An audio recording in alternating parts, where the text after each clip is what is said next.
দুর্গাপুরে বিজেপিকে তোপ তৃণমূলের। দুর্গাপুরে সাংবাদিক বৈঠক থেকে বিজেপিকে তীব্র আক্রমণ করলেন পশ্চিম বর্ধমান জেলা তৃণমূল কংগ্রেসের সভাপতি নরেন্দ্রনাথ চক্রবর্তী। রাজ্য বাজেটের প্রশংসা করতে গিয়ে তিনি বলেন, শুধু শিল্প করিডোরে ঘোষণা দিয়ে মানুষের পেট ভরবে না, বাস্তবে কর্মসংস্থান তৈরি করতে হলে দুর্গাপুরের বন্ধ হয়ে পড়ে থাকা রাষ্ট্রায়ত্ত কারখানাগুলি পুনরায় চালু করতে হবে। তিনি বিশেষভাবে উল্লেখ করেন দুর্গাপুরের সার কারখানা, এমএসএমসি এবং বিওজিএল এর কথা। তার অভিযোগ, বিজেপি সাংসদ থাকাকালীন সুরিন্দর সিং আলুওয়ালিয়া কখনোই কারখানাগুলি পুনরায় চালুর দাবি জোরদার করে তোলেননি, অথচ বর্তমান তৃণমূল সাংসদ কীর্তি আজাদ বিষয়টি নিয়ে সরব হয়েছেন এবং কেন্দ্রীয় সরকারের কাছে দাবি জানিয়েছেন।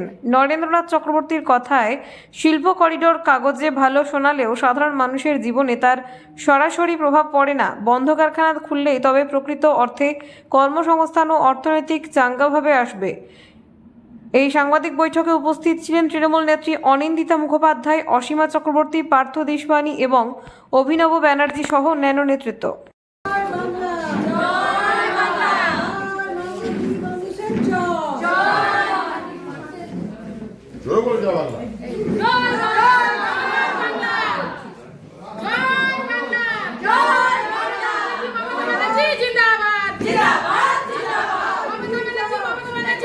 আরো সমৃদ্ধ করার জন্য এবং তারা যে নিজের উপর সম্পূর্ণ নির্ভরশীল, অর্থাৎ তারা কারোর মুখাপেক্ষী নন।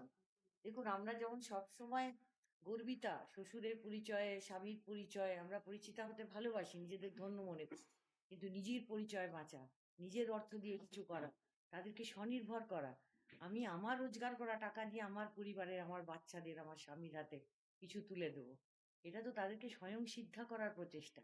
এটা মা করেছেন। ওরা বিরোধীরা কি বললো তাতে আমাদের কিছু যায় আসে না, কোনো মানুষই বিশ্বাস করবে না। জবাব মানুষ আমাদের যে অভিষেক ব্যানার্জি দিল্লি থেকে পর্যন্ত যেটা নিয়ে আন্দোলন করেছে, তো সেই প্রক্রিয়া এখন আছে। আজ গতকাল রাজ্য সরকার যে বাজেট পেশ করে তাতে কাজে বরাদ্দ করা হয়েছে 2000 কোটি টাকা।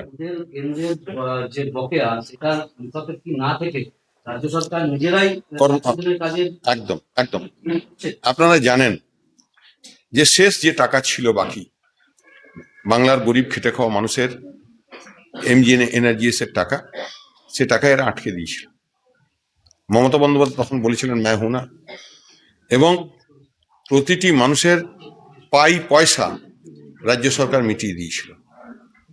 আবার সুপ্রিম কোর্টের নির্দেশ সত্ত্বেও, হাইকোর্টের বলা সত্ত্বেও এই সরকার এখন রাম নাম সৎহাই করছে। কেন্দ্রীয় সরকার রামজিকে আঁকড়ে ধরে বাঁচার চেষ্টা করছে। বাংলার জাতির ভারতবর্ষের জাতির জনক মহাত্মা গান্ধীর নাম পাল্টে দিয়ে এরা জি রামজি করেছে। এরা এখন রাম রাম করছে। এরা মমতা নামক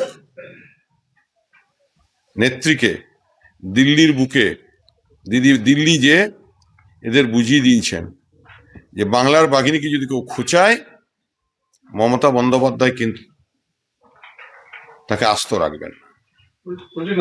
আমরা দেখেছিলাম যে সিপিএম এর চেয়েও ভয়ঙ্কর ছিল। সেই সিপিএম কে কাগুজে বাঘে পরিণত করেছেন মমতা বন্দ্যোপাধ্যায়। সময়ের অপেক্ষা, মমতা বন্দ্যোপাধ্যায় দিল্লি পৌঁছে গেছেন। বিজেপিরও মৃত্যু ঘন্টা বাজবে।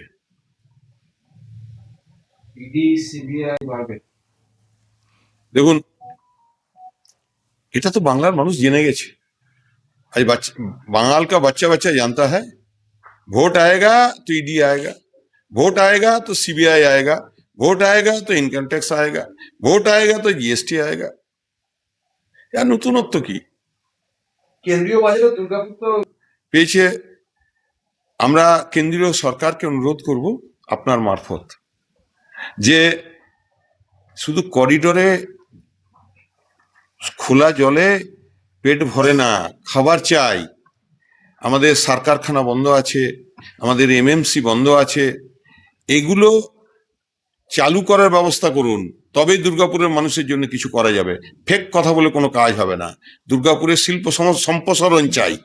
দুর্গাপুর যে শিল্প শহর, সেই শিল্প শহরকে বাঁচাবার জন্য কেন্দ্রীয় সরকারের তাদের মানে কি বলবো ওটাকে, তাদের চেষ্টা চাই। সেসব চেষ্টা কোথায়? কোথায়?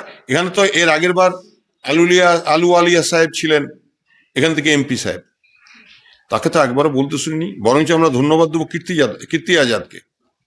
তিনি সার কারখানা নিয়ে কিন্তু বারে বারে সরব হয়েছেন। আপনারাও জানেন যে তিনি সংসদে এ ব্যাপারে বারে বারে সংসদে সরব হয়েছেন।